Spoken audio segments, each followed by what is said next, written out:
How to fix Huawei Nova 13 no notification sounds. So let's start the video. First of all, turn off do not disturb mode. For turning off your do not disturb mode, then swipe down to your control center and here you can see the option do not disturb. Now turn this button off. If you turn this button on, then turn it off.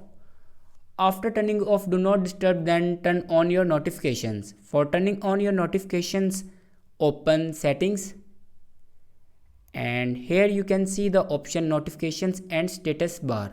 Now click on it and then open an app you want to allow notifications. After turn on notifications, then reset your all settings.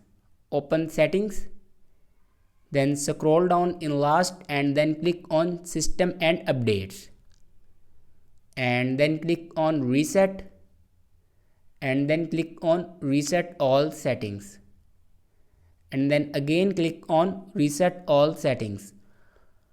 After reset the all settings, then go back and open software update. Now here you can check your latest version will be updated or not. If it doesn't update to latest version, then update it to latest version. After that your problem will be fixed. Thanks for watching this video.